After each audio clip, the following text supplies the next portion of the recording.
bring back from a model around ecocultural regenesis that we've been kind of on the ground learning and practicing. And we're really excited to share what's on our cutting edge and to share with this community around this. I'm going to kind of go to the next slide and sort of talk about some of our intentions and our requests for this time together. First, we just really want to welcome each of you and give a lot of gratitude in the busyness of our lives that you're here together and with us. And really want to thank all the conspiring forces that have allowed this moment to be what it is, including my mom in the kitchen over there, offering her home and this space to be able to offer this work and so many other types of work as a cross-pollination of ideas. And really also want to thank and acknowledge the first peoples of this land and the wisdom and the indigenous ways of knowing, that hopefully we can tap into that ancestral medicine and wisdom and carry on in this emergent moment of collective metamorphosis in a good way, in intact lineage with those ways of knowing and belonging to place and one another. And we really want to honor the wisdom of everybody here, even what we know and also what we don't fully know that you carry. Expertise, tangible skills, and also ways of being and ways of feeling and ways of sensing and ways of imagining that are even beyond what we fully know, but that we welcome here and we're grateful for. And as Hayden said, we hope this is just fuel for the continued cross-pollination of ideas. Definitely. Yeah. So again, thank you all for being here. I might sit, I might stand, I don't know. Yeah, what's comfortable. there.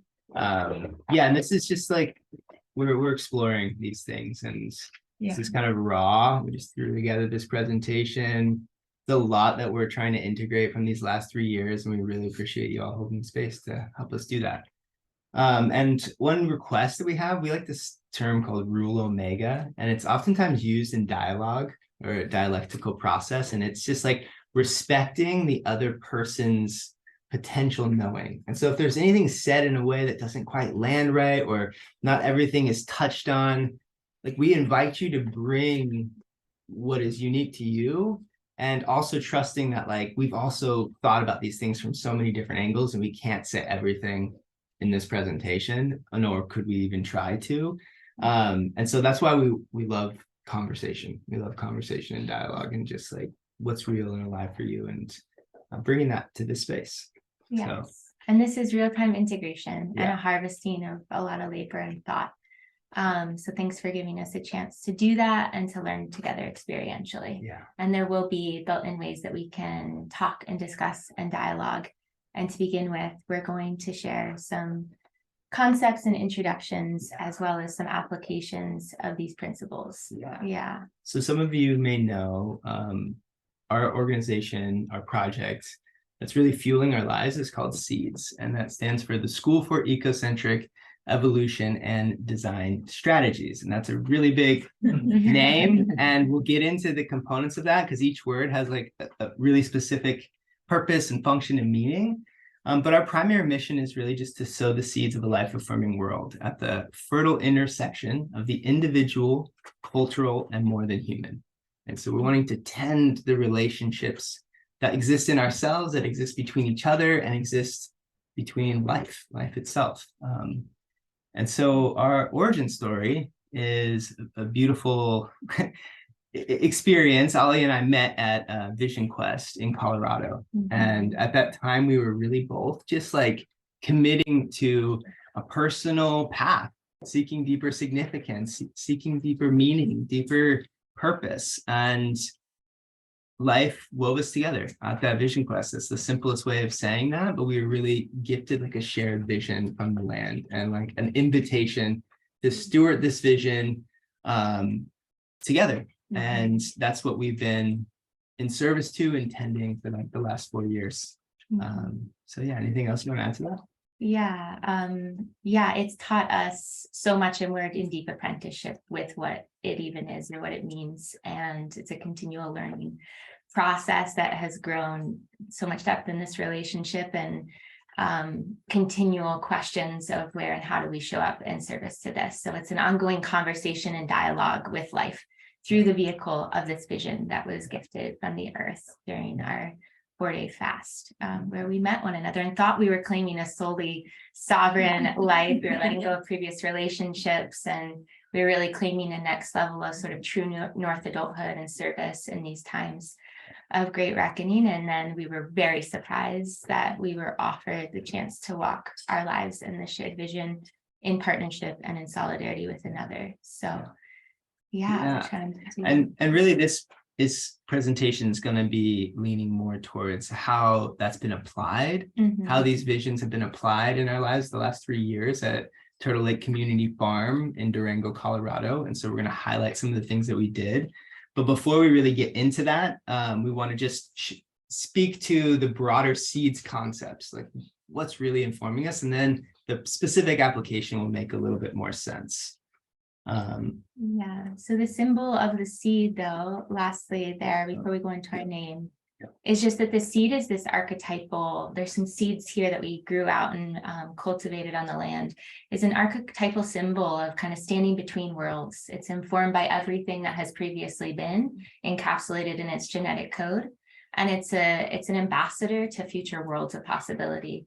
When given the right conditions, it can sprout and it can grow into time and place in ways that are beyond our wildest imagination. So we really see that as such a metaphor for the human being and also the collective moment we're in, that we're informed both by the beautiful and also the tragic of what has previously been.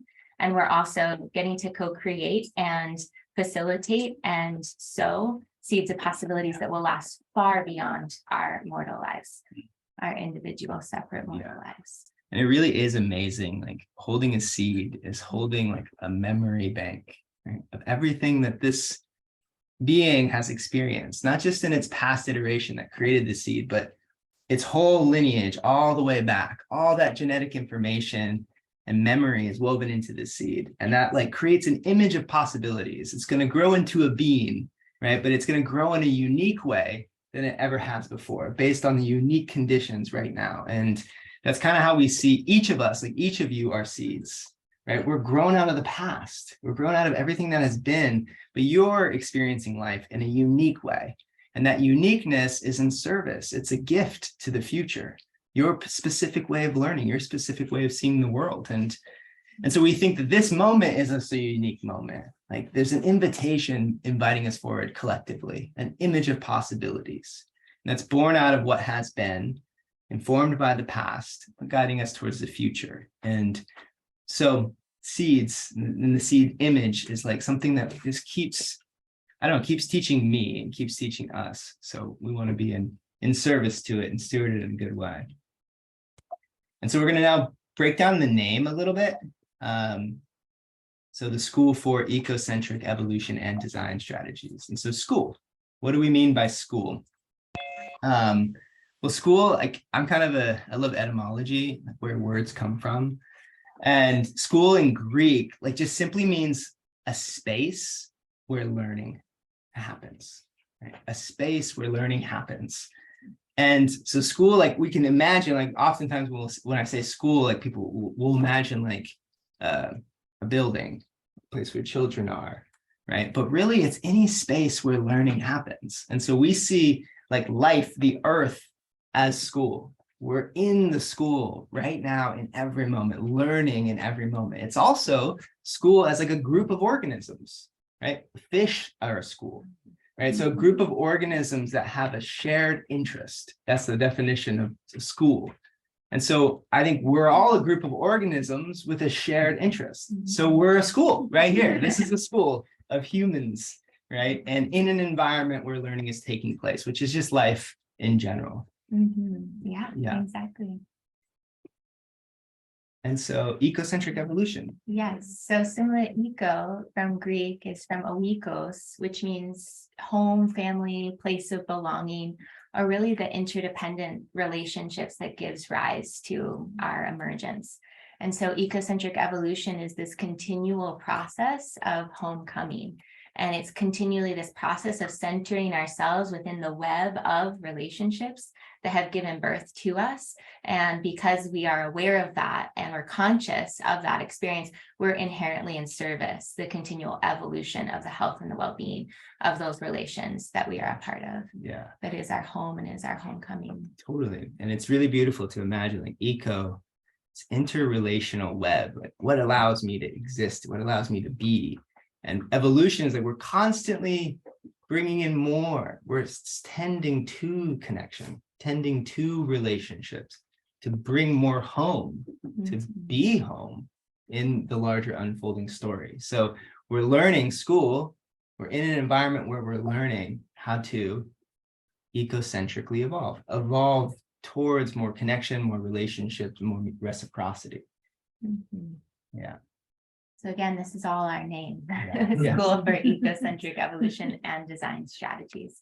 So design strategies really allows us to use kind of the left side of the brain, the rational, the foresight, and it kind of combines that with the ecocentric evolution to have this imaginal, systematic, deliberate processes that can help us realize whatever the desired impulse is. So if we want a more beautiful world, how do we actually design for that through the design sciences and design strategies in a way that is honoring of those relationships? And so there are these coherent kind of guiding principles that we can draw upon, and frameworks and schools of thought and practices that help us design for a more ecocentric world for all of life. Yes. Yeah. Cool. So that's the name. And that's really all of this. Seeds is born out of the nature of the times, like, and that's just like where we are. And I really like this idea of the I don't know if I like the idea, but I like the way the crisis of this moment is described as a meta crisis. It's a crisis so pervasive, it's in so many different domains. It's a crisis of personal meaning and value, and it's a crisis of culture, collective cultural values. You know, we have perverse incentive structures that our economics are destroying the planet. It's a crisis of ecology. We're destabilizing the environment. And so it's a crisis distributed across multiple domains that makes it a meta crisis. It's underlying crisis. And another way of understanding that or thinking about that is it's like a crisis of identity. Our previous kind of predominant worldview of who and what we are as human being is actually going through a crisis where the kind of separate self experience that we've had in this culture is needing to break down to actually expand or include more forms of life. And so maybe we'll go on to the next slide and kind of speak to that, which is that there's an evolutionary invitation.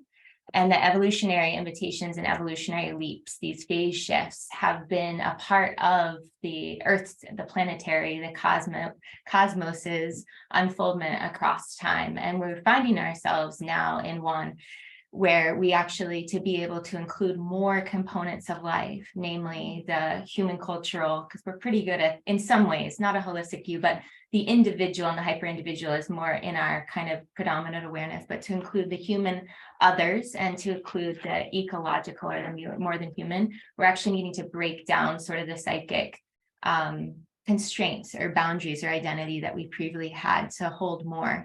And that is actually a phase shift, a developmental phase shift that we can see in individual human development.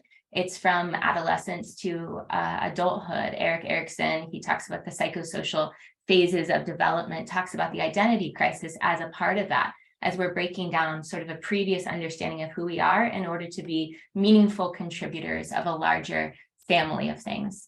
And so there are ways that we can understand this adolescence to adulthood on the collective level as being an invitation for initiation and a threshold crossing into kind of the unknown yet vital sort of maturation process of becoming in relation to more than what we've previously been in relation to. Totally. Yeah. Yeah. And it's just like a simple way to think about it. And that was beautifully said, that just like we're in a pressure cooker moment, right? It's a crisis forcing change. And those happen on individual levels. Like we experience that as we evolve and move through life, crisis of identity that forces us to expand and grow and mature. And that's happening on a collective level. We have a collective identity crisis. We need to root down into a deeper sense of who we are in order to participate with life in a more effective way into the future. And so that's a threshold. It's like an initiation journey that we're on right now. That's how we're choosing to see it. And we think it's a generative way of framing the moment. And so part of that, like Alia was saying, is it's rooting into a more holistic way of understanding ourselves. Like, who are we? And therefore, what are we serving? What's meaningful? What's valuable? And so this is our 3 concentric circles of being. We're calling this the eco. This is the home that we exist in. We're a unique self, right? We're each unique self experiencing life. We're a culture, right? My unique self can't exist without a culture. The language I'm speaking, how I think. I was born into a culture. I'm shaped by it, even though I am unique.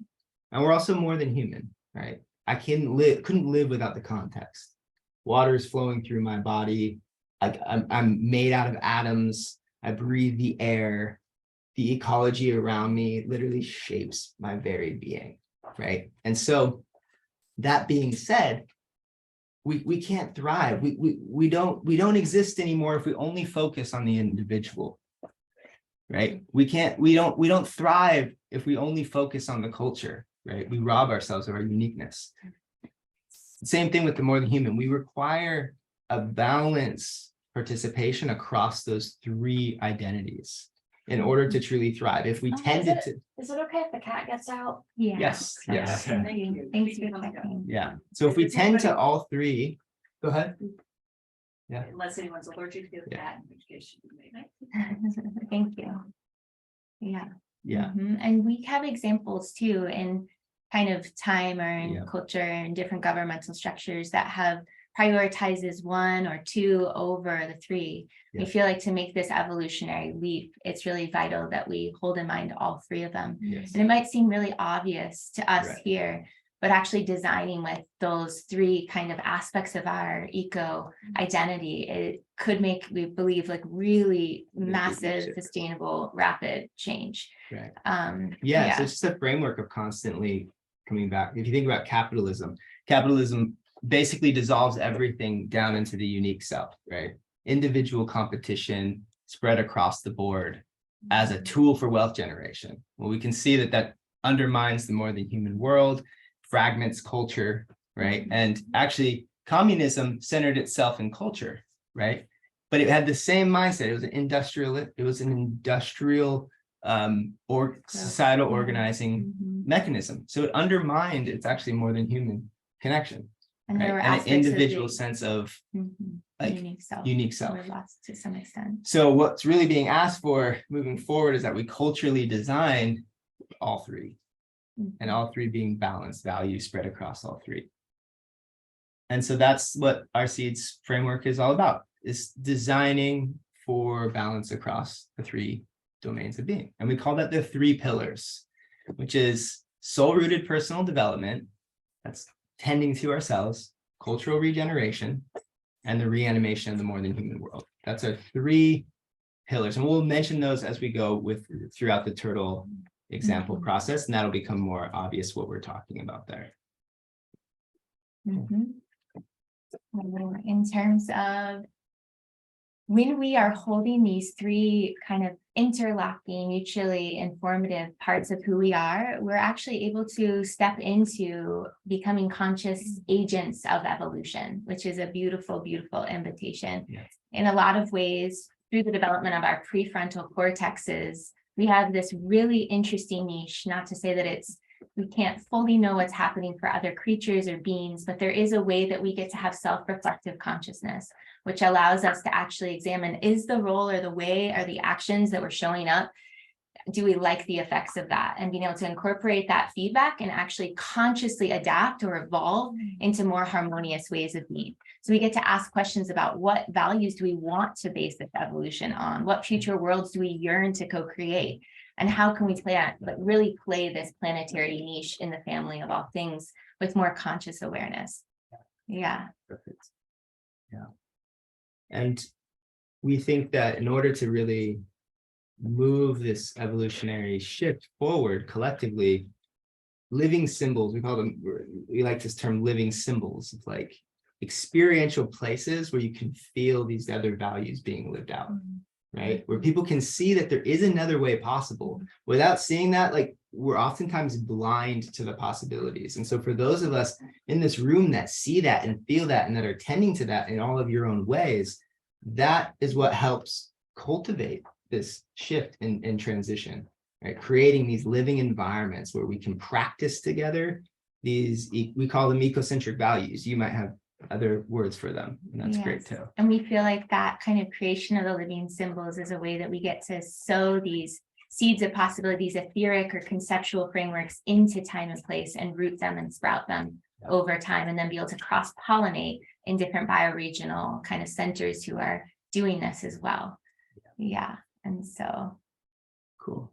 Yeah. So that's really like this guiding vision, and that's part of what led us to Turtle Lake Community Farm and leading us forward. Is we're really yearning to create co-living educational centers where we can practice these values, right? Where we can play together across the 3 pillars: soul-rooted personal development, supporting people and really coming to understand, who am I? What unique gifts do I bring into the world, right? Cultivating more significance and meaning in each other's lives. Like, what particular traumas or shadows do I need to integrate, or ancestral lineage work do I need to integrate to become more whole, so that I can even play my unique role or niche within the family of things? How do we make decisions together? How do we communicate, right? How do we co-imagine, right? And I know I've been to the Ministry of Imagination group here. It's a cultural process of this mixing pot of like, how are we imagining together, and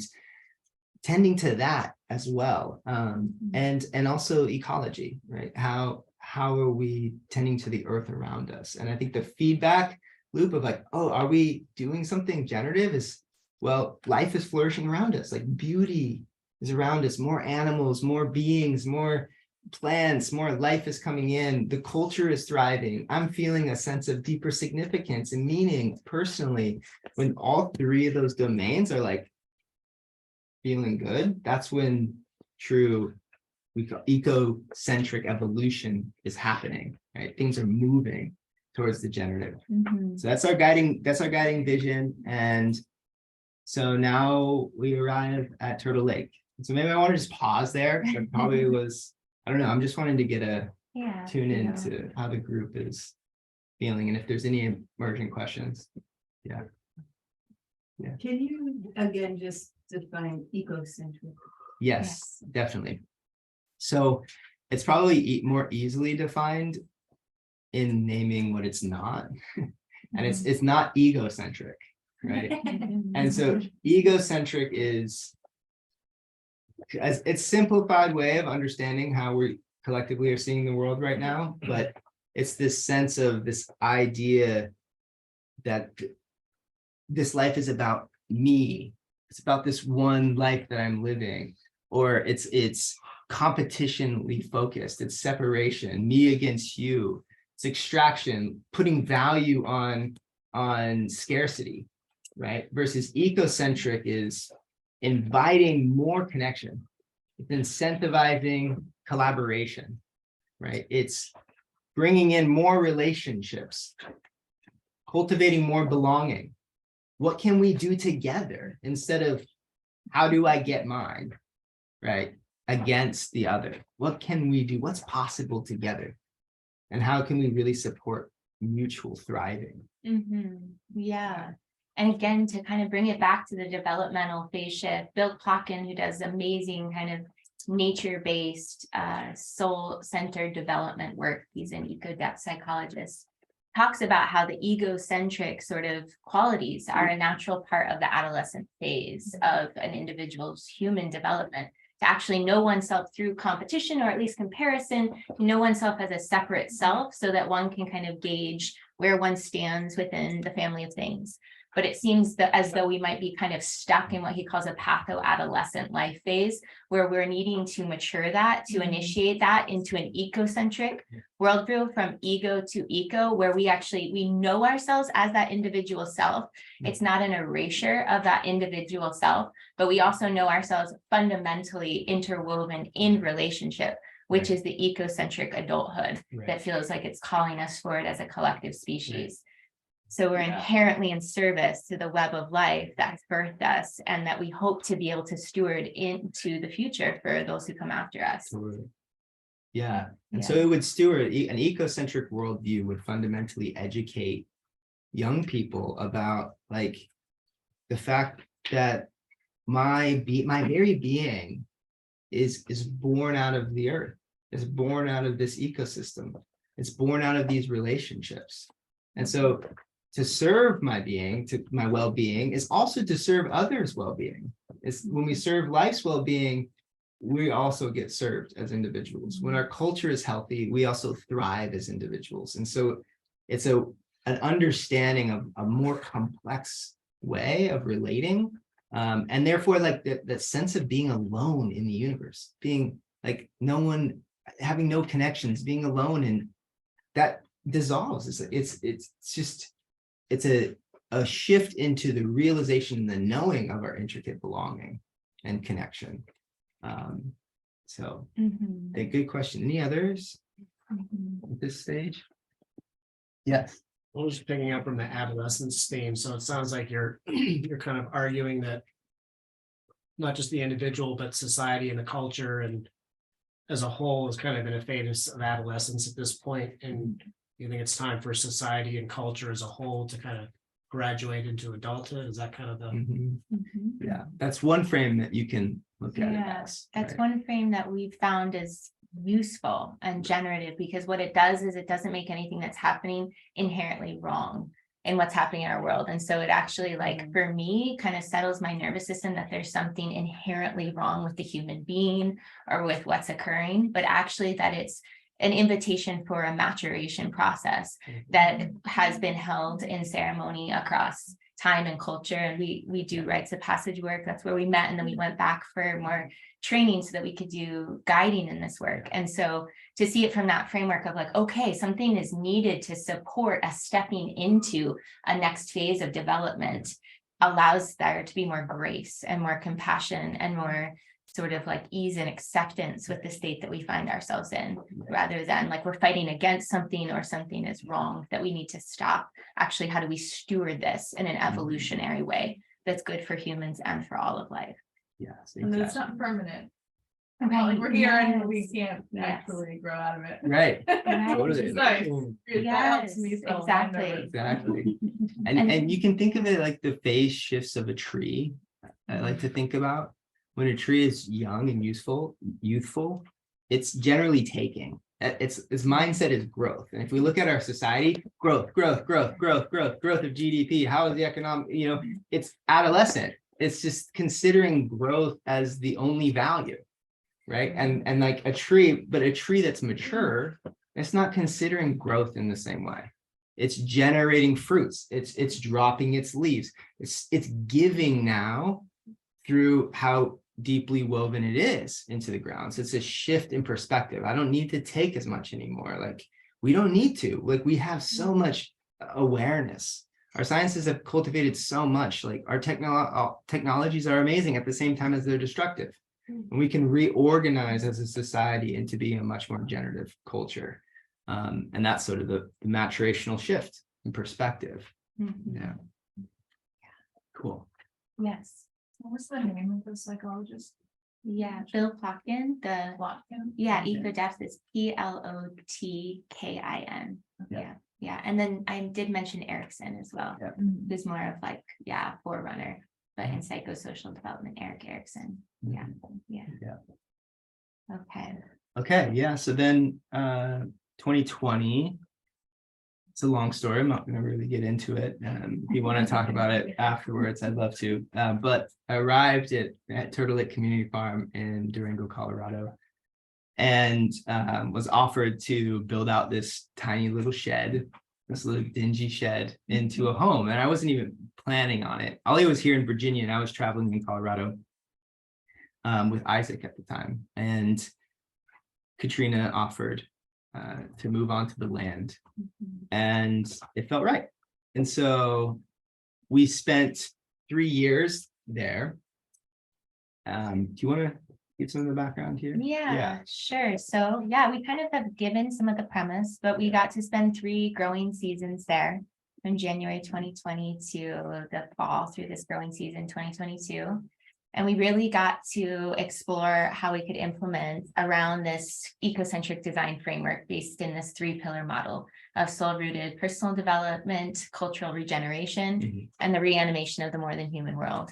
And we've got to really actually enter into more explicit partnership with Katrina as the landowner. We'll talk a little bit more about her, but also her nonprofit, the Turtle Lake Refuge nonprofit that's been a part of the Durango community for over 2 decades. She has a donation-based cafe and does amazing work around sort of chemical-free bioremediation and also weed management and weed control.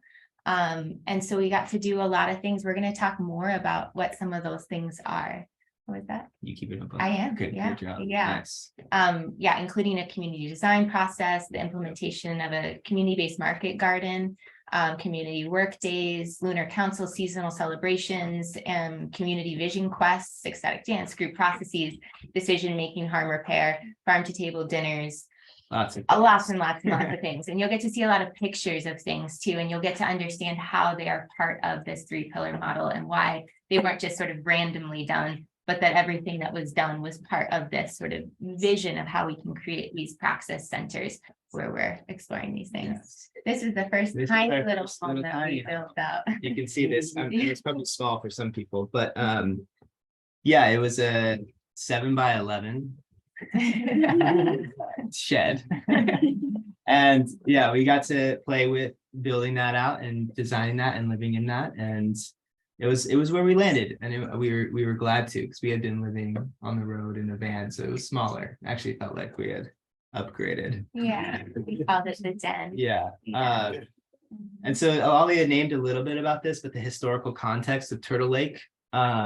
It's a 4-acre property, but Katrina and Blair had just right before we arrived, like probably 6 months earlier, purchased the Adjacent 2 acres. 2-acre property, and that had a big 4-bedroom house, a small little casita home, and a big warehouse, like kind of garage space, and this little shed that we then turned into a home. So right when we arrived, the community was expanding from 5 people to 15. And so there was this real deep question of like, who are we? What are we doing?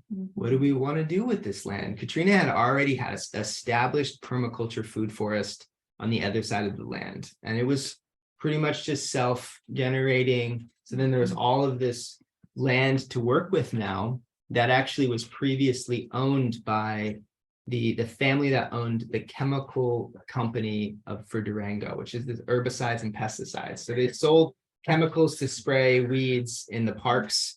And Katrina, the neighbor, actually organized and ran a business that was organic weed management.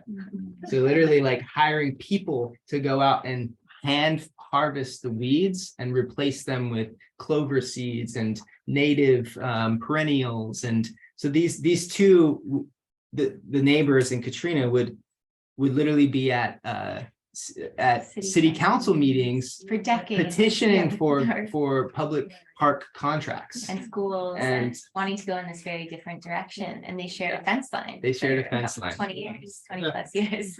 So they eventually conceded, the neighbors, and sold it to Katrina. And so there was a big, right when we arrived, there was a big bioremediation process that was taking place. And we'll go into a little bit more of that. So it was a really cool, like, special moment. This new land, more people. And Katrina was really inviting Alia and I to share our gifts. We've spent a lot of time thinking about these things and wanted to help support the community process while being a part of it. And so we entered into and proposed and facilitated a 6-month community design process. So we spent half a year. We realized fairly early on that like we couldn't just start doing things, right? It's like there's trust issues, authenticity challenges. We have to build some cohesion first. So yeah, and to be in this like beautiful imaginal space of who are we? How did we all find ourselves here? 15 people here together. This was right at the start of the pandemic as Yes. well. Yeah. Why are we all here? What are we in service to exploring and learning? How do we actually like do this from the biggest picture and work our way down to the tangible sort of implications of what that means on like, even we're going to not even talk about the permaculture design until we're many steps down. Right now, we're going to start big picture of who and what are we, even on the like social, cultural, emotional level. And so we got to weave together a lot of really cool different design processes to support the facilitation of this endeavor. Yeah. Yeah. So we'll kind of move through this fairly quickly. But this is the actual structure of what we tended to as a community and questions we asked over the course of 6 months. So we first just started with the question, why design at all, right? We're talking about design, why design? Well, we came up, we want to strategically move towards something, like we want to actualize something, and we want to feel like we're co-creators with life and live more into our values. And then we asked, well, how do we know if we designed well? What actually constitutes a good design? And we came up with a list of things that we are looking at, right? Autopoietic and self-authoring. We wanted the system to write itself, design, and continue it in its design over time. We wanted to create more participation and flexibility and fluidity while also creating structure. And so we just like explored, like, what would it feel like if this landed well, this design worked? I don't know if anyone's familiar with integral, Ken Wilber, but we use some of the integral frameworks, which really help map, like, this is the individual and this is the collective down here. And so this is like, we started with this question of like, how do I want to feel at Turtle? We started with the individual subjective. How do I feel right now here as part of this group? How do I want to feel as part of this group? So we all broke up into individuals and wrote that out.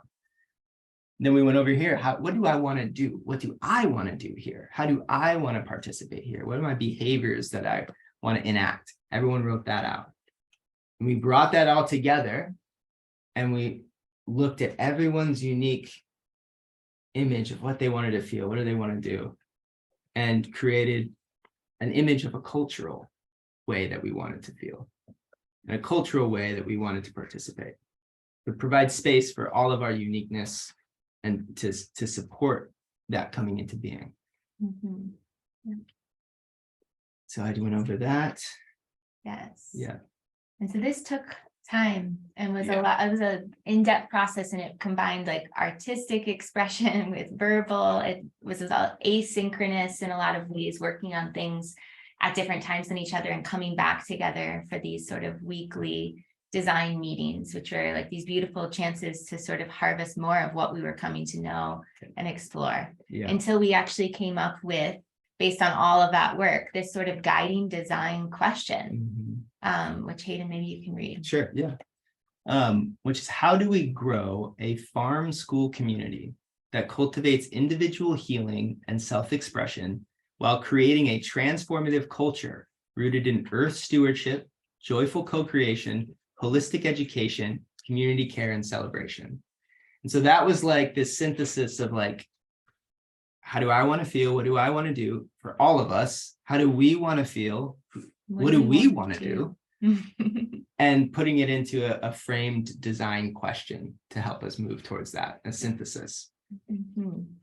But then from there, we were like, well, all of those different words, joyful co-creation, farm school community, all of that, we all have different ideas, right, of what that actually means. What that means to me might be different from what it means to you. So we engaged in this process called the ephemeral group process, which is inspired by Forrest Landry, and really helps build more of a sense of shared resonance and shared understanding. And it ended up actually being sort of this glossary of terms that we were able to use to be able to understand what we're even talking about when we talk about these things that we're kind of moving towards or that are guiding us forward. So it's kind of this branching question asking process where you break apart everything and you really get clear what what does it mean? What do we mean by farm school community? What do we mean by community? What do we mean by farm? Right. You know, like really Yeah. getting to the root of it so that we can from there have a solid foundation and a solid language of exchange to talk about the things that we're talking about. We spent several meetings doing this. It's basically like a meditative process. You can think of it as only thinking in questions. So we start with a design question, and then what question arises when you ask the design question? And then, well, what question arises from that question? We just created these branching question pathways. And so it's like, well, we wanted a farm school community. Well, what is it? What does a farm mean? Right? Like, what do we mean by that?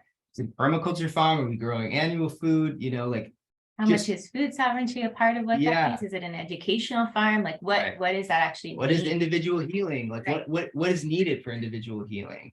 And so we just played with those questions. Here's just a few examples of them. Yeah, I won't read into too many of those. You go get the point. And then so then we basically just converted our design question into a guiding vision. And so our vision is to grow a farm school community that does all those things, cultivate healing, self-expression while creating transformative culture. And pretty much from that assembly process, we still felt really good about all of the key components. There's only one change, which is we have authentic co-creation instead of joyful co-creation. And that came through through the ephemeral kind of process of like, well, we don't want it to just be joyful. We also want to co-create in different energy or emotional states. We want to have it be authentic, what we're co-creating together. But other than that, even based on that branching of questions, we felt really good and actually clear about what we had meant by the other components of that question. And then we took all those questions from I'll map this out. So then this is kind of the flowing down the river of creation. Is what we kind of described our design process as. So now we have a vision, which we saw as like the sea, right? We're always swimming in the sea, yet we're always moving towards it, right? The water is pouring down, moving towards this place that's calling us forward. So we wanted to create primary aims, which we saw as like the rivers flowing down to the sea. The river doesn't ever fully arrive. It's always continually arriving at the sea while also continually moving towards the sea. And so those were our primary aims. Like that question was, well, how do we break apart the vision into separate, distinct, call them aims, separate, distinct aims that if we tended to, we'd always be moving towards the vision. And then how do we create a set of strategies to actualize that? Techniques are the specific tools, and goals are like your objectives. And I like the river analogy here. It's like, this is the ocean. These are the actual flows of the river. The strategy is actually mapping the river. There's a turn here, and then there's going to be, a waterfall that we have to go around, and then we're going to want to camp over here before it gets dark. You're creating a strategy of like how the river actually flows. And the technique is like, well, what kind of boat do we need for this particular river, right? What camping gear would we bring along, right? All the specific tools that will help you navigate the map, that will help you navigate the territory. And the goals is like simple, let's try to get to that campsite by tomorrow evening, right? It's like contains it in time and helps direct the energy. And so that's what we worked with. And I don't know if I'm going to go over too many of these examples here, but from the group process and the questioning process and creating the vision, we broke that out and started working on what our aims could be. And so we asked what we call like generative statements of like desire, need, or if then, right? In order to have a farm school, we need a functioning farm that can serve as an educational platform for the larger community. That term farm school itself, it's got to be functioning in some way. We got to be growing something. And for it to be a school, it's got to be working, and it's got to have interest or value to the larger community. So we need to do that, right? We need to do that or move closer to that in order to have a farm school. And so we did that for 5 different aims. Yeah, so kind of basing in what we have named as important or that we're moving toward, that actually helping us harvest or clarify or refine what these really important steps would be that we would need to move towards, these aims that we would need to move towards. So it's like kind of, in a way, working backwards to actually how we apply or implement those things, which is really cool to see. Yeah. Can I ask you something? Yes. So this is the group of 15 that's been in this process. Yeah, Yeah. exactly. Did It's different changed people over time. contribute different steps along the way, or was it? Did you Well, all we were have- invited to facilitate it, Okay. but we definitely incorporated different feedback, and it was very participatory Yeah. throughout the whole process. And so, and different combinations of people would show up with different continuity over time. But there was a core group of us that were really excited and dedicated to the process throughout. Yeah. What was the accountability process like when people would get triggered or conflict would arise? Mhm. And so there's the first, like, how do we meet conflict? And then like, what happens if someone remains in trigger Mhm. and isn't perhaps doing the work or getting the help they need to do the work? Mhm. Mhm. Yeah, I mean, Yeah. that's a really great question. And that was a really major part of the whole 3 years there, right? And so this specific design process, we have design meetings. And then we'd also have just regular community meetings every month. And opportunity to just like be in council and circle and express what's true. And we found what was really interesting was the more that we leaned into co-participation, collaboration, safe space to bring your authenticity, the more bubbled to the surface the like challenges, which previously would be like, I'd hear whispering, I don't like this person, or I don't like the way they do that, right? And then, but then they would start popping up in the group process. And that was like, I felt like a generative. It was like, oh, we're creating a safer container, but that accountability that you're speaking to, and I think we'll probably touch on this a little bit more towards the end, was an ongoing challenge. I don't think I have a clear answer to like how you go about that delicate process because trauma does come up in community creating and dynamics. And how we held it and how the group began to hold it was just reframing that nothing is wrong. If someone's angry, like, okay, let's just like slow down and listen. It doesn't have to all be resolved in this meeting, right? And it can't all be resolved in this meeting.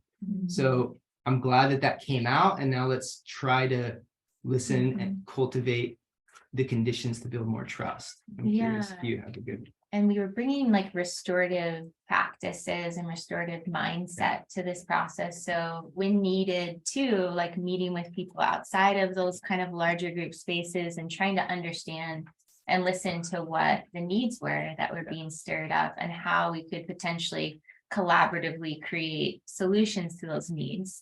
But what we also found was really interesting was that as this more rigorous sort of community design process was unfolding, there was this sort of kind of stepping away to some extent of several community members who clearly didn't have any interest or capacity or passion about where the community was actually headed to become more accountable to itself. So there was a couple ways that got a little bit messy, but in general, it was like a self-selected sort of like, okay, clearly I'm looking for something different. I was here because of cheap rent, or I thought this was just sort of like, we do whatever we want. There were some cultural norms that were there, but when it became a bit more rigorous, like, no, this is really like, there's a majority of people here who have a momentum to be curious about these questions. People tended to opt out and kind of fairly gracefully exit the situation and allow someone who was actually, because there became a growing interest in what was happening here. So there was this like amazing wait list of highly skilled and interested people who wanted to be a part of what was going on. So there was like a certain level of grace in the process. And So the 15 shift and change. 15 did shift and change over 3 years, quite dramatically. Actually.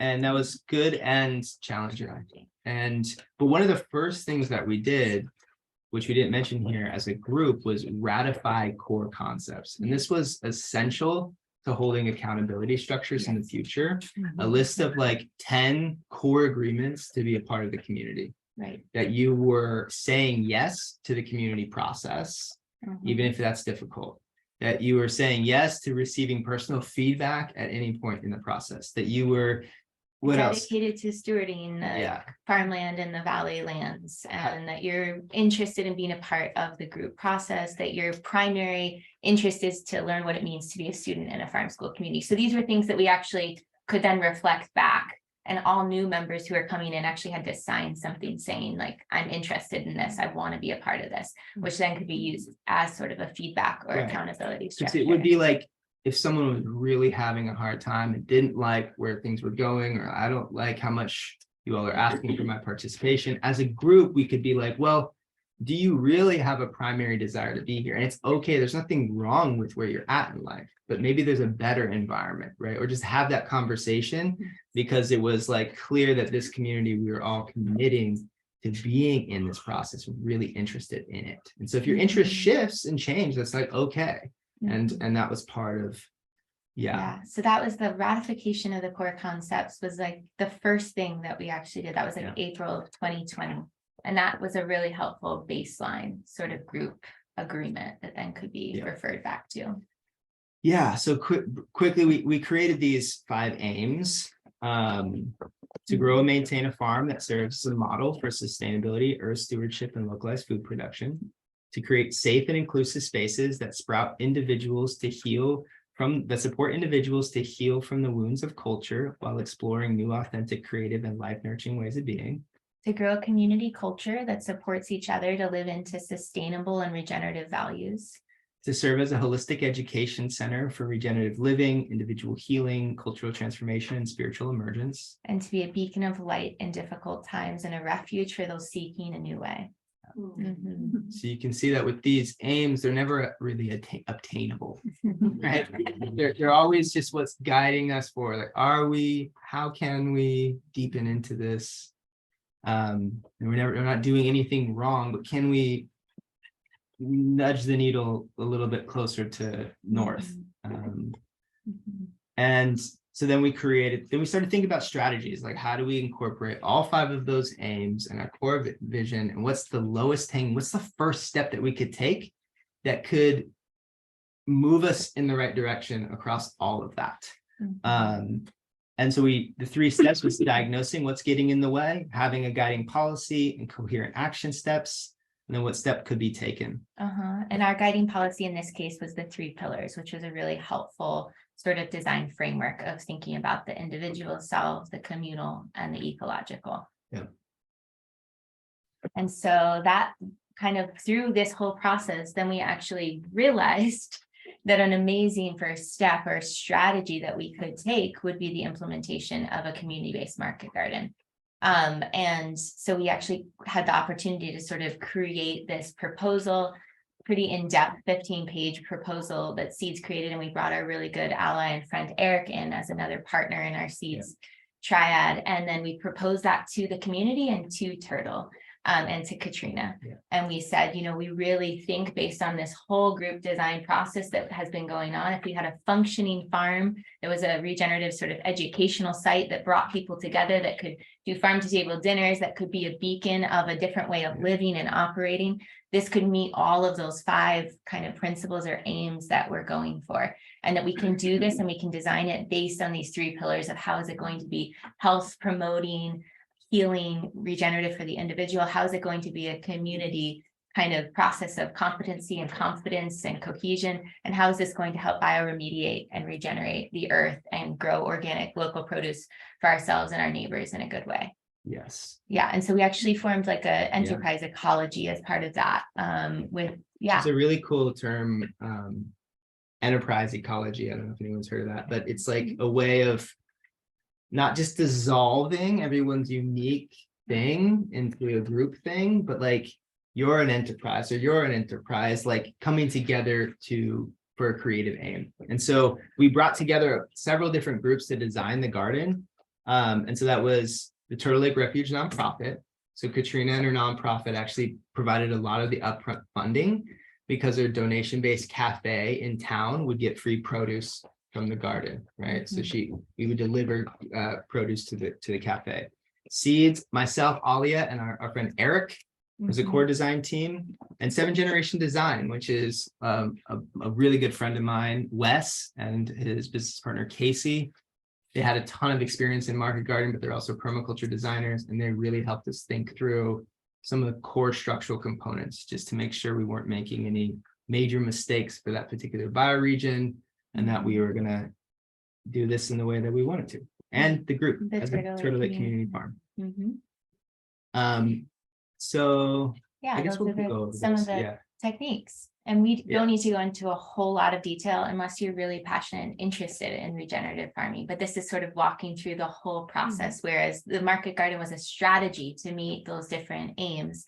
And these are some of the techniques that we wanted to use to be able to be in alignment with our values in doing so. So we thought this is like a lot of detail. These are just a few of these, but it was just like, okay, what kind of market garden? No till, right? We wanted to make sure the soil fertility, we could grow food in this place forever into the future and have good soil fertility, be building soil fertility in the process, that we could retain water, and we could move more and more towards like dry farming really there, because we're in a drought climate, but we have summer monsoons. So how do we like use the monsoon rains to really support our food production and ourselves? And so we're not pulling from the aquifer or using water unnecessarily. So we designed kind of counterintuitively really wide paths in our market garden and dug 2 feet down and filled them with mulch all the way around. Is a ton of labor, a ton of work, but that served as like a moisture bank that by our second year, we just turned the irrigation off in the summer. Didn't irrigate for probably three months. And this is in a climate where that's really unheard of. And so farmers were coming out just like, what, like your broccoli, everything is just thriving and the water's just off. And you could dig down a foot and it's just like full of moisture, full of mycelium, just webs of mycelium everywhere through the garden. Was that based on Yeoman's keyline concept? A little bit, yeah, definitely. And this was a really flat section, so we didn't have to do any swales or anything like that, but it's called a double dig method in market garden, but also keyline stuff as well. And I'll show a picture on Who's doing the digging? All of us. And all of farmer us as a team. community. Yeah, we didn't have any power tool, no backhoes, no gas powered. Nope, we didn't use any tiller, nothing with gas at all. We had twice, sometimes 3 times weekly community farm days where a lot of people would come out, even from the larger community and lend hands. And we'll go into that a little bit more, but it's incredible to have that kind of amount of support and labor. There was another hand. Yeah, do you have like an estimate for what percentage of the overall space is pathway versus garden bed? Actually, that's a good question. I think actually Wes does. I know You too. do? Well, our Okay. beds are 30 30? inches and our Our paths paths are are 30. 30. So we actually did the same size path as bed, which is pretty unusual and like more high yield Besides our production middle, space, but our and our middle middle path is was even twice as wider. wide. Yeah. Okay. But we really wanted it to be like really easeful for bodies of all kinds to move through and different accessibilities. And we also wanted it to be a meeting Wheelchair space and a accessible. gathering space. We actually, in our second season, built an altar right in the center of the garden because first and foremost, we wanted it to be an eco-spiritual sort of site of giving back our appreciation, our offerings, and to remember where it all comes from. And so we were able to make those adaptations as well. Exactly. So Yeah, and it then was is there like- anything else you want to say? We really local source seed our sourcing. Plastic-free seed starting system. Wow. Totally plastic-free seed starting Soil block system. method, are you Yeah, familiar we have a with that? picture of it. Well, I just did that. With utilities. Yeah. We just did that with the. Yeah. I just watched. Local seed sourcing was huge. So we were growing at 7,000 feet in a very volatile climate. And so getting local seed genetics, there were amazing farmers in Colorado who were doing some awesome things on some small farms, cultivating local high desert, drought tolerant high altitude adapted seed varieties. Frost And tolerant too, which is. so they're, helpful. 10 times more expensive than getting seeds other places, but the seed that you could collect from that and the genetic resilience, it was side by side. It was just, it's totally sold on that process, like really looking for good quality seed genetics for that particular bioregion. And really helping the. Yeah. Feed sharing, or did you actually have small little seed producers in the region? Small little seed producers in the region, and we did some seed sharing too. Yeah. And we were also really helping learn ourselves, but also kind of teach the community about seed saving. So by the time that we just left, we left the community with a really awesome seed bank, seed library that we had helped develop and label and make sure that they're very well equipped for next growing seasons, and they know the process of seed saving so that they're incredibly resilient in the face of change. Yeah, we try to do everything. We didn't have the best technology, but like passive solar for season extension, so not using gas powered heaters or electric heaters to heat our greenhouses, which is very common in Colorado. And so we were willing, actually found it a really interesting niche. We were willing to start our season later, and by the time we're bringing our early season arugula in our greenhouse to market, all the other ones are done. And so it was just like, oh, we were late to the game, but it's actually perfect because everyone rushed to get in and competed, and now their greenhouses are too hot and they're growing beyond that, and ours are just now getting ready. And so it was struggle for me because I'm like, I want to be first, but then it was like, oh, this is cool, this kind of is working. Yeah, and we had these different sort of low energy food distribution priorities. So Hayden's mentioning going to market, which we did actually kind of surprise ourselves that we were able to sell to the local co-op and even some local restaurants this last season, which was awesome. But that was kind of many tiers out from our main goals, which is that we wanted to feed ourselves first and foremost. We wanted to be able to supply the donation-based cafe. Secondly, or very importantly, we also wanted to be able to have a market stand where we could get to know our neighbors and our neighbors could show up. So that was like priority next after that. And then it was more of the distribution to co-op or other aligned restaurants who are looking for that regenerative organic food. Yeah, and that was just basically designed as like, what is the least energetically intensive process of getting this food to the end consumer? And it was like, well, right here, community eat this. And then it was like, let's put a stand out on the corner and neighbors can bike or drive through and get it that way. And someone's going to the cafe twice a week anyways. So just grab some produce and take it into town. So that's why we designed it that way. Yeah. So yeah, we'll give you a little bit of a image here, kind of like an after and then before. You can see this. There's no audio to it, but it's a little quarter acre. This is a quarter acre garden. It's kind of the height of this is late summer season in August 2022. Some drone footage from a farm work day. Yeah. You can see about like 40 people there on that day. And that's what it started. had been. Yeah. Cool. 1 year, 4 months. Yeah. Wow, that's really, really cool. And so that's us digging up the path. Digging up the paths. Yeah. Or did you cover crop any of that or tarp any of it? Yes. Yeah. So we used an occultation strategy, and actually I'll go into the next one. So this is our early season prep, and I know it's probably hard to see this, but this is an image of what it looked like initially. This was actually the year before part of the bioremediation. We put down cardboard, manure, inoculated wood chips with all sorts of different mycelium spores.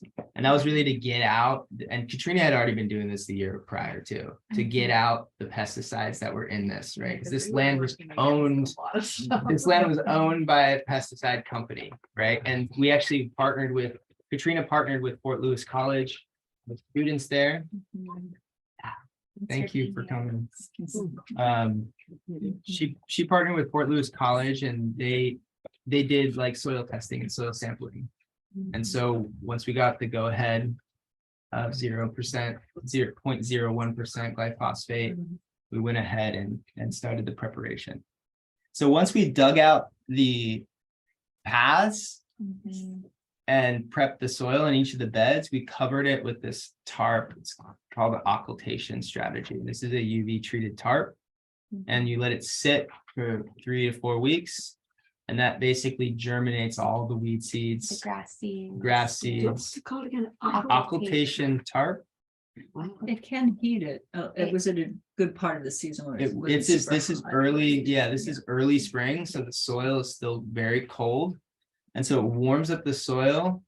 It actually, it generates moisture in the soil, the moisture rises in the soil, and then that triggers all the seeds to germinate. Is that a plastic? It's a plastic tarp, yeah, and it's UV treated, so it lasts a really long time. And this is like our, you don't have to burn the weeds, you don't have to spray the weeds, you just literally pull this tarp off, and your beds are like perfectly ready to plant. You plant them in, and you're not tending to weed seeds moving We forward. just got in the season. one, and we were able to move it strategically from the 4 quadrants of the market garden. Yep. So we would do one, and then we would do our first kind of direct seed planting, and then move to the next. So it's hard to see up here, but this was the first block that we made. We actually built one block, covered it with a tarp, started digging and trenching and building the second block. By the time we finished that, we removed the tarp, put it on that one, planted this.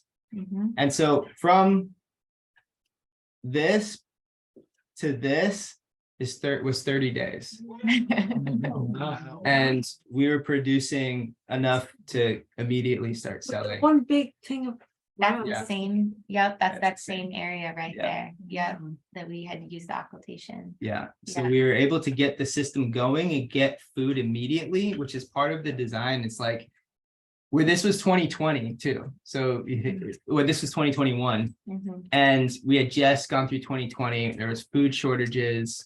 We're thinking like, how can we get adequate food systems up and running really quickly, and also using regenerative methods?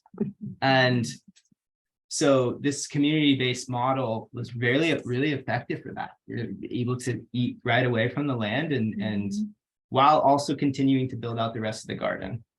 Is that mulch from on the land? This mulch came from a tree mulching company, and they just dropped it off for free, just load after load after load. Oh. We've had piles and piles of it.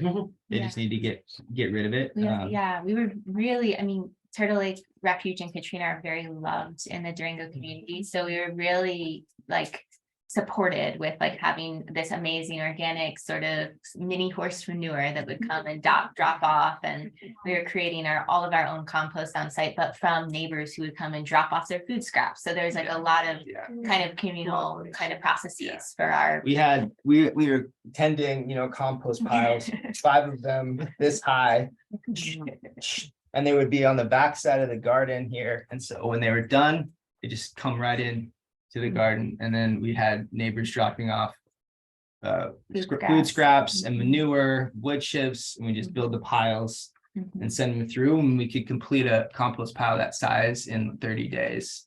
And then it's ready to go into the garden. So we were constantly putting in organic material into this garden. And that really paid off by year 2 of just not even needing to really water it, right? That's a big part of it. It's like having the organic matter in there. So this is kind of a, from this to this is a kind of mid-season. mid-season. Flowers, aesthetics was a big part of massive it. Herbs as well. Yeah. That's pretty. Did you do those for pollinators too, or just Yeah. for? Pollinators, and so we had music in the garden while we were working, but while neighbors could come by and either self-harvest or pick up from the market stand. The community farm work days, as you already saw, people coming out and learning, but also tending. This was a Three Sisters garden area, and yeah, and then this has kind of gives like a quick look at the Yeah. greenhouses. Where did the other 15 people live? So there's one big community house. I'm not sure if it's in that It's video or that not. this one. That has about 6 people, and then there were like 3 or 4 tiny homes on the new side of the property, and then there's about 4 or 5 tiny structures and Katrina's home on the original side of the property. Yeah. Yep. Yeah, so a lot of little small dwellings. So there's a And then- little dwelling, there's Yeah, another one, there, another one here. in the corner. And you had communal meals in one in the big house? We had, Or- we would We have do potlucks and other potlucks. things, like either sometimes Misty House would host them, or this right here was actually, I don't know if it's gonna show the community center. Yeah, This so is the this- Sun Center, which Yeah. is a huge garage that had been totally bioremediated as well, because it had been where the herbicide pesticide company had kept Store their their chemicals. chemicals. So it was, but it was totally transformed into a beautiful community center that had like a danceable floor and for yoga and a communal kitchen where people could cook, and a lofted space for guests could stay. We did like a mud mask on the shell of it, like just literally put mud everywhere on the floors and on the walls, and let that mud mask sit for like a year. And it like pulled the toxins out of the concrete and out of the wood and out of the walls, and then like built it from there. Yeah, I'm gonna keep this going. Yeah, these are the 2 greenhouses that we're managing, and yeah, just a little. Yeah. Did you use little mushrooms at all for the remediation? Yes, we did. Yep. The whole like lasagna garden, sheet mulch, a lot of that was inoculated with fungal allies. Yeah, which was awesome and really helped. And was part of why like in season 1 and 2, you could just dig not very far down and just see so much mycelial activity in the mulch. It was incredible. Yeah, Yeah. we were then we growing oyster actually- mushrooms in our paths. Beyond the So- bioremediation, We- we also got these big block spores of mushrooms and planted them intentionally in the wood chip path so that we could grow those as well. Yeah, it was a local mushroom company, and they sprout them on these blocks, but they're still, they just throw them out. And so we ground those up and threw them into our mulched paths, and like every monsoon rain that would come in the morning, there'd just be like a flush of oysters that you could go out and just harvest all summer long. Did you eat them since? Mhm. Were these the same ones you were using to like soak up the toxins? No, No. no, Okay. this is Yeah. once the garden is now in Okay. place. The little And all of sort that's- All of that's out of the way. We in these mulch paths, these 2-foot deep mulch paths that go all the way around. We put those blocks of spores in, and they just kept popping up all year, which is awesome. Being in Colorado, did you use hemp for any bioremediation? I didn't use any hemp, but it is a good Yeah, it's a idea. great It's idea. it's an Yeah. effective It could have been. Yeah. Mhm, strategy for sure. mhm. I did use some hemp canvas totes to lay down over the bed, and then cut little holes and transplant into, like over so you have the drip lines, and then I would put the canvas hemp over that and cut a hole and plant into that, and just help retain moisture, and that worked pretty well. This is our seed starting method, if you want to talk Yeah, about so that. this is, mostly plastic free. It's a soil block method, which apparently is pretty popular in Europe, but we're just learning over here stateside about it, but it's awesome. You make a mixture of a lot of really great ingredients, and then you actually kind of punch them almost like you're doing a cookie cutter. And they have the right consistency to be able to be watered, but not need the plastic to hold their shape. And then this is like the micro blocks right here, these little ones you might not even be able to see, but there's 20 per this little block. And then if they do well, you can take the ones that have germinated and be able to put them into larger blocks. So you're actually really saving on materials, and you're being able to really it's just a very effective resource, Exactly. kind of conservative way of doing it. And it also, they never have to have like root sort of trauma, because root balling.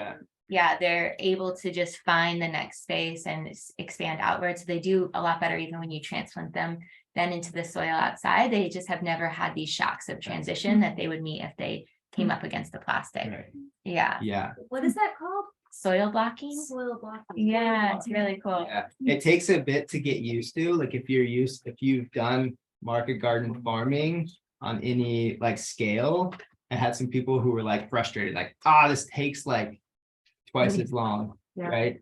Initially getting used to it, because you can just like scatter your seed mix into trays, throw your seeds in super quickly. So it takes a bit to like learn.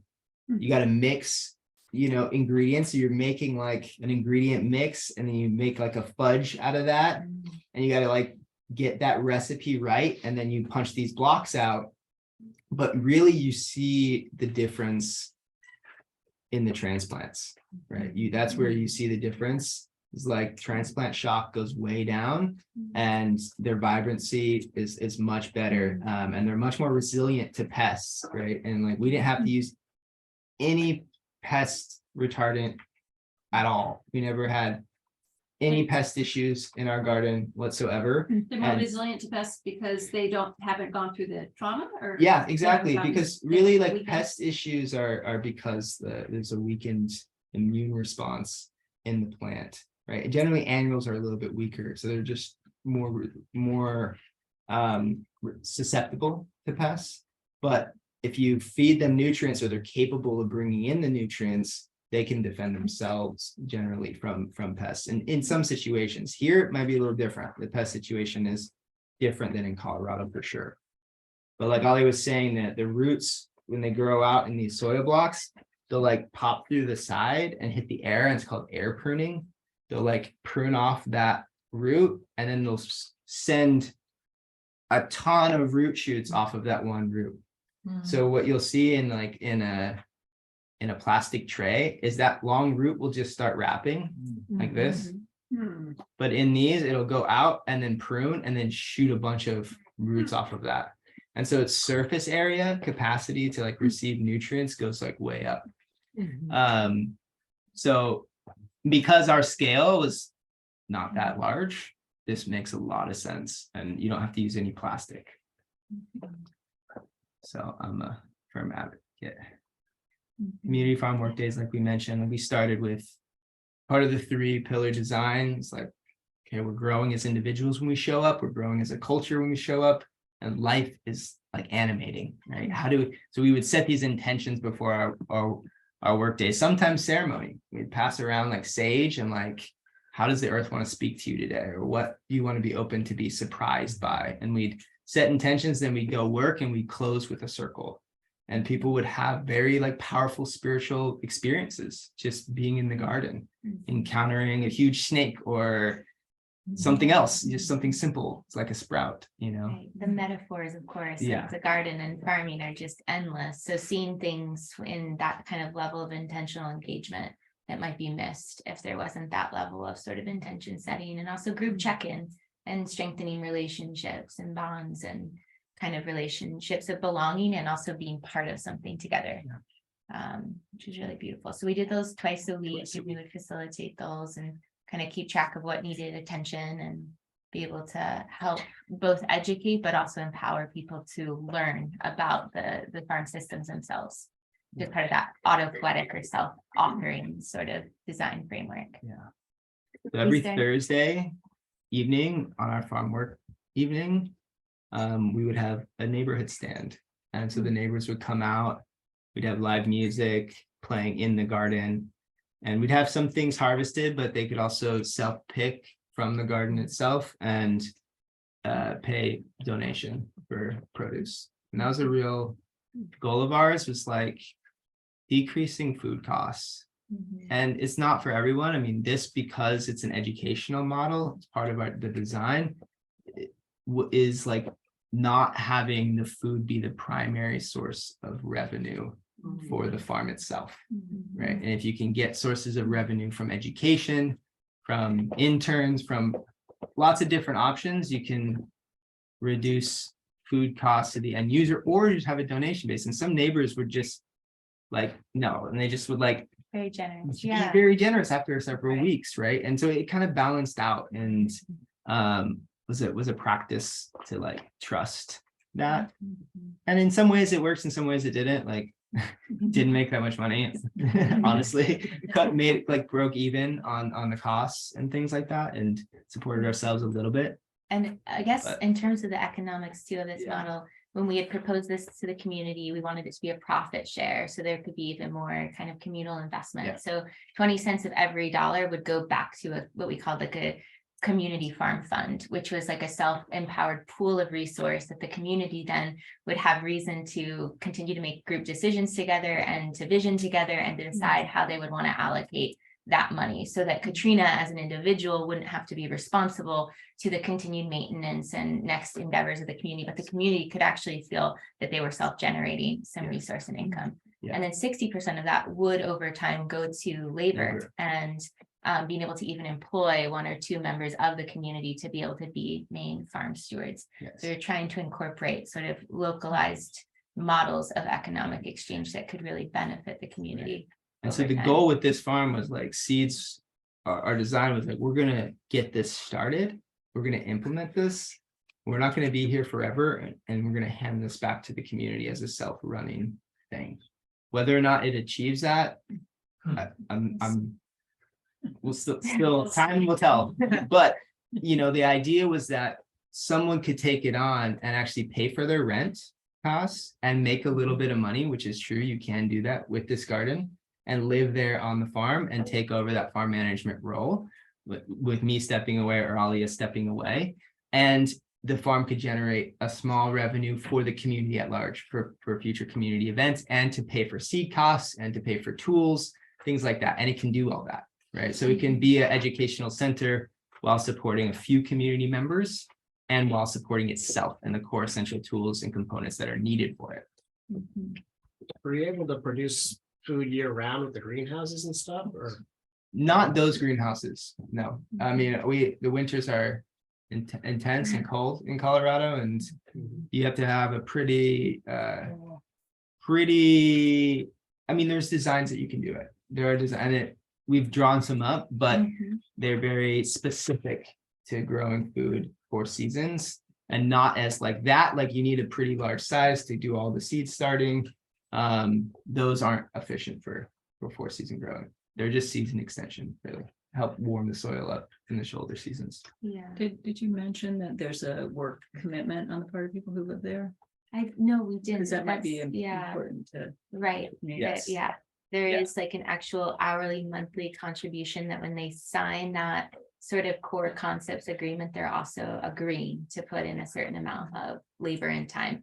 And that was a continual conversation during our time there. And it went through many iterations of disbanding it, having it be positive incentive structures. We actually created a currency that would value people's hours, and then the turtle coins could go back to actually buying back food from the farm. We tried a lot of different things and got really kind of creative around that. But where the community now is at is sort of like still coming back to that kind of 12-hour during the winter, 16-hour during the growing season commitment per month, as a way of saying that it's kind of a testament to one's intention to take part and participate, but that can look a lot of different ways. That can be literally showing up, that could be hosting a song circle, that could be hosting a community potluck, that could be actually facilitating like a restorative justice circle. It could take on any form that gives back in some way across those 3 pillars of personal development, communal generation, or ecological stewardship. Yeah. This is a little Yeah. sample of the music. There's so much artistic creativity in this community and in every community. So super cool to invite friends and community members Yeah, who like that's- love to serenade people while they worked. Yeah. Yeah. I know some of those. Yeah. It's great. We had a question Yeah. here, and maybe another one too. Yeah, I wasn't sure if there was going to be a specific section you guys were going to talk about finances or like Mhm. group finances, and if that's the case, I can wait. on the Yeah, question. we Oh, do. what's your question? Yeah. Yeah, Oh, go so for it. We I do. was just wondering what the structure was, if there was like an income sharing or if it was rent based, and if they were paying rent, and was that money, where the rent money going to you guys, or how did that sort of So work? yeah, this was You It- guys as in the yeah. farm. This was, in my opinion, the biggest like challenge to the community structure. And part of our creative thinking about how to solve for the economic dynamics, because it was rent-based. Yeah. Katrina is the land owner and the land steward. And so that naturally creates just asymmetric power distribution, right? Yeah. And people have different expectations of like, if I pay rent, do I also need to like contribute hours? And if I contribute more hours, then do I get decreased? It was a constant conversation of value. And so this was something we designed completely separate from that. And because I wanted to, one of the things I wanted to do, but this was like, I don't want to have to pay rent, right? I want to really be here and farm and do these things. And so part of it was like, well, I can get this garden going. I have the time, I'm going to commit the energy to it. I can take a percentage of this. And how does that feel to the community? And I can earn my stay, right? And this can be a model that other people, if you have a creative economic idea, bring it to the table and you can earn your rent in some way. Yeah. And people were really open to that People for were- Hayden doing that, and we're Yeah. grateful for that leadership. But it was a continual conversation, and we are going to go into sort of some of where this whole experience has helped us sort of refine what we think could better meet the needs of something like this. And so we're going to go into some of the economics related to what we actually see as more preferable to this model, Right. because it was a challenge. Yeah, Absolutely. And that's why I asked, because I was just curious, because I'm like, that's where the, right. the That's where the challenge. Yes, exactly. I think we had another question Yeah. too. I don't. Yeah, I was kind of along similar lines, like I was gonna ask what kind of job. would you want? Mhm. Yeah. Yeah, So they ranged a lot of different. different yeah. ranging jobs. People worked at the a lot of people worked with Open Sky on and off, which is like a Therapy. wilderness therapy program in Durango. Some people were artists, some people are massage therapists. It's a ranging different jobs. And one of the things we really recognize is like there's a limitation of who can be here, right? Who can actually contribute 16 hours a month, right? Who can like do that? And that was something we had to accept as a community. This is a farm school community.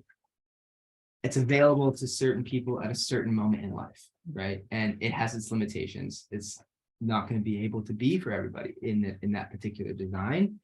And we have some like creative ideas about how to like work with that from that experience. So we'll run through more Yeah, things. Farm to so Table Dinner was a farm to great table fun project. So fun, so beautiful. Yeah, really opportunity to sort of like celebrate harvest together.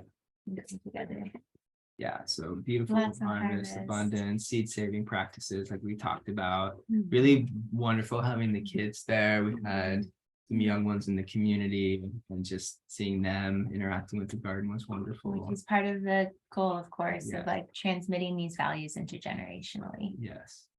Seasonal community ceremonial gatherings. That was a huge part. So equinox, solstice, fall equinox, gathering people together around that and around shared food. Yeah. Community-based rites of passage. So for the last couple years, we had the chance to run kind of community-based vision quest work, which was really powerful and is part of sort of this vision of being able to do place-based cultural maturation work, communal maturation work.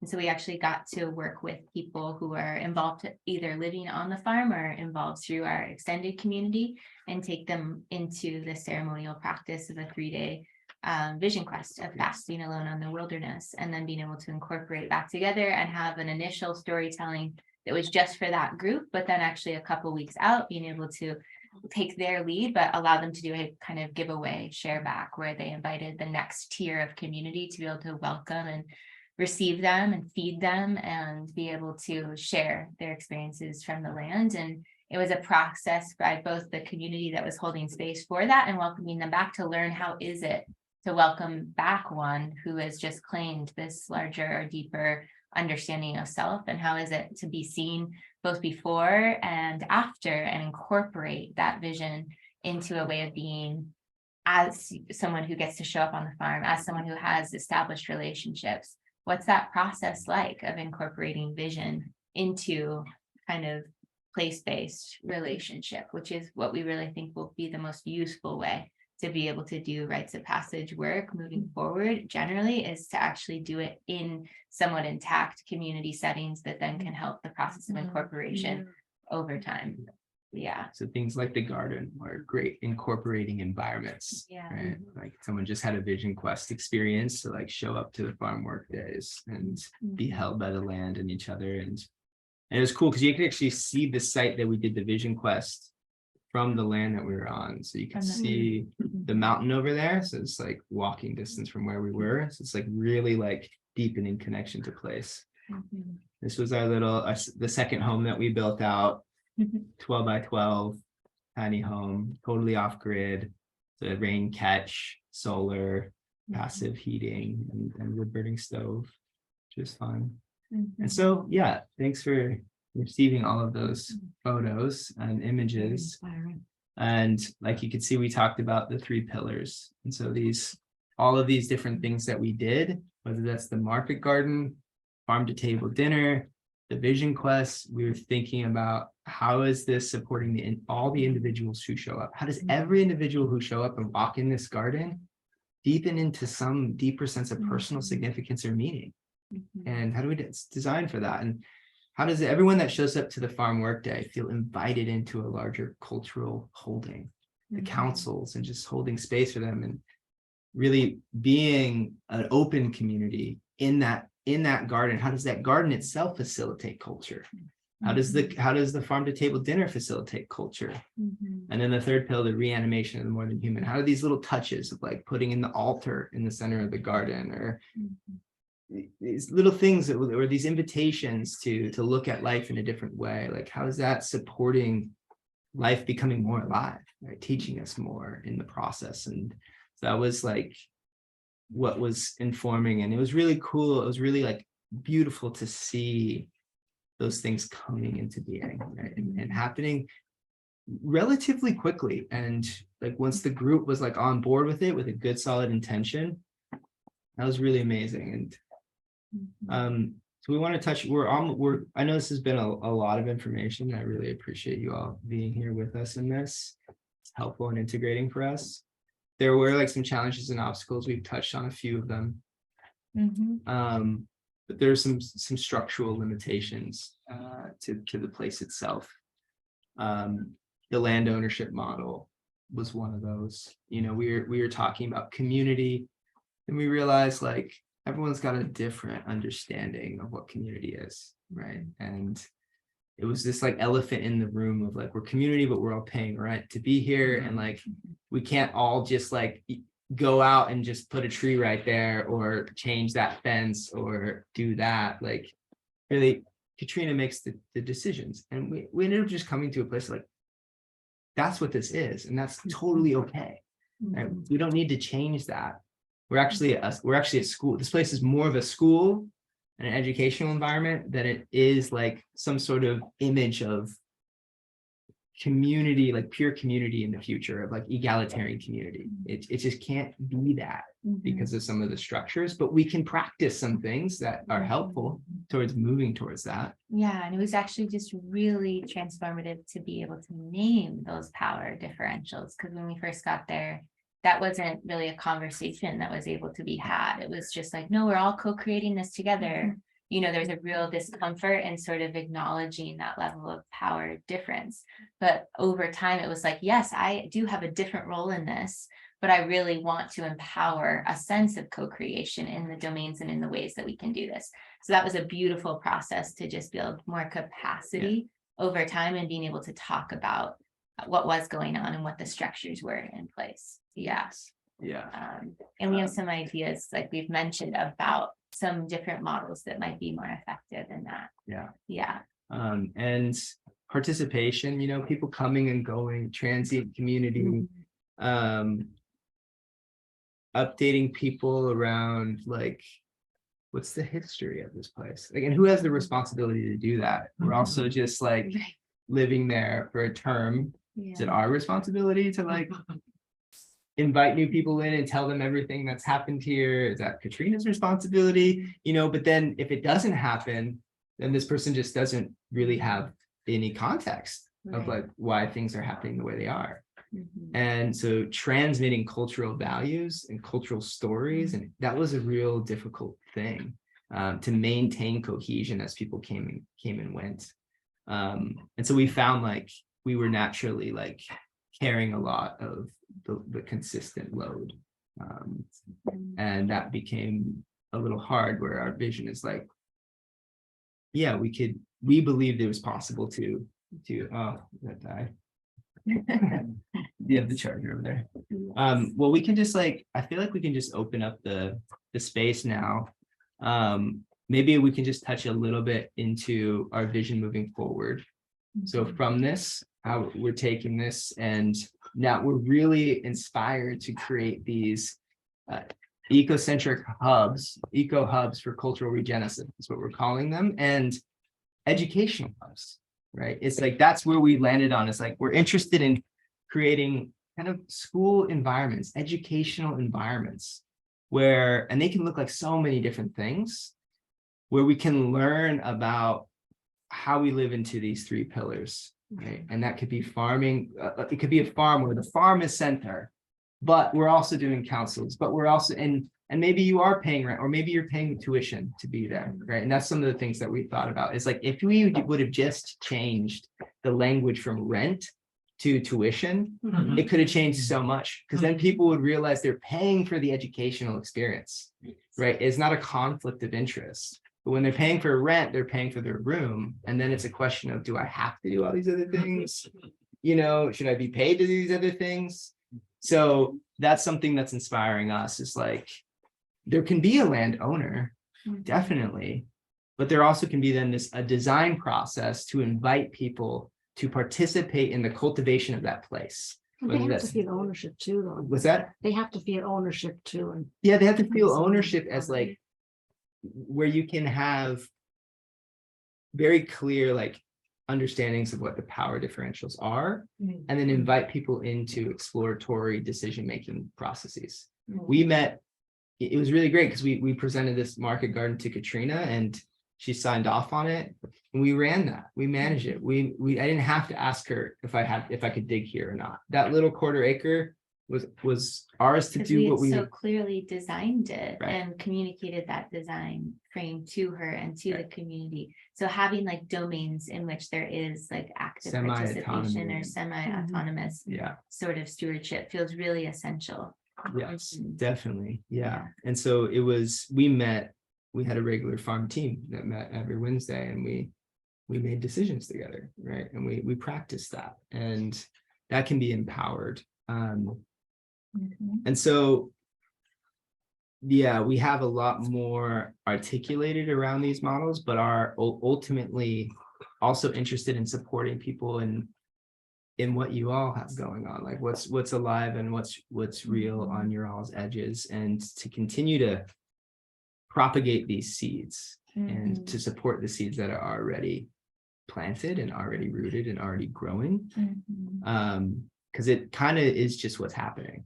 I personally think like we're just going to need these bioregional centers where we're learning these skills, right?